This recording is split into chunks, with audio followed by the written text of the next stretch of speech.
Hello दोस्तों, मेरा नाम अभिषेक है। देखिए दोस्तों, 10 फरवरी को जेसीएम मतलब स्टाफ साइड की मीटिंग गवर्नमेंट ऑफ इंडिया से हुई, अथॉरिटी से हुई, इस सिलसिले में कि 8th पे कमीशन में क्या किया जाना है। देखिए 10 को जो मीटिंग हुई तो उसी का जवाब यहाँ पे कर दिया गया है, दे दिया गया है। यहाँ पे जनवरी या फरवरी पढ़िएगा, एक क्लरिकल मिस्टेक है। तो शिव गोपाल मिश्रा जी की तरफ से, जो कि एम्प्लॉयज़ यूनियन को रिप्रेजेंट कर रहे हैं, उनकी जो मांगी आधिकारिक तौर पे रखी गई हैं टर्म्स ऑफ रेफरेंसेस के आधार पे कि 8th पे कमीशन में क्या चाह रहे हैं, तो ये पूरी की पूरी बातें यहाँ पे इन्होंने शेयर कर दी है कि हमारी मीटिंग संपन्न हुई है और हमने जो यहाँ पे बातें बोली हैं हम आपको वो बता रहे हैं।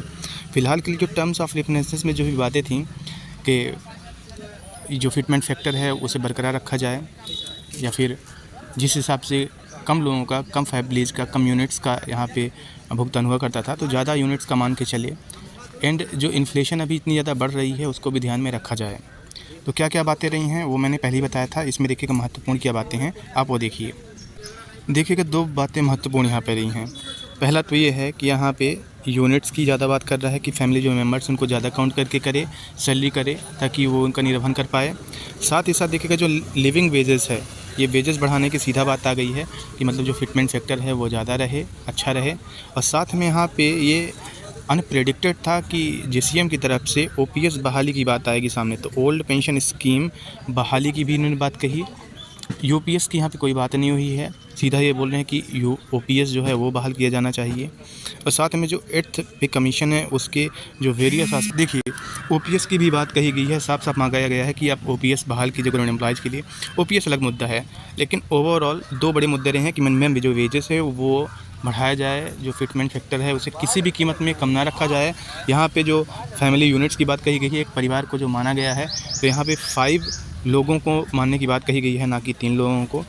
और भी कई सारी यहाँ पे बातें हैं दोस्तों, जैसे कि ग्रेड पे का बढ़ाया जाना, और जो स्किल्स कैडर हैं, जैसे मान लीजिए कि क्लरिकल कैडर ही है, अगर सेंट्रल गवर्नमेंट की बात करें तो उनका कहीं ना कहीं जो पे ग्रेड है वो काफ़ी कम है, और वो टेक्निकल वर्क कर रहे हैं, स्किल्ड वर्क कर रहे हैं, तो उनका भी जो ग्रेड पे है या फिर उनका जो लेवल इंडेक्स है बढ़ाने की बात है।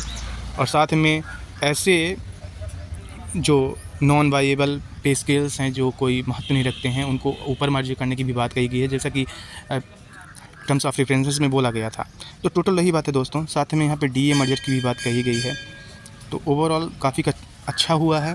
और यहाँ पे अगर आप और देखें तो जो secretary of DOPT government of India की तरफ से जो बातें रखी गई हैं, उनके द्वारा यही बोला गया है कि हमें बहुत सारी चीज़ें पहली बार पता चल रही हैं कि आपकी ये भी मांगे हैं, that after the discussion with the staff side there is more clarity, ज़्यादा क्लियरिटी उनको मिल गई है with regard the terms of reference, जो टर्म्स ऑफ रेफरेंस भेजे गए थे forward by the staff side.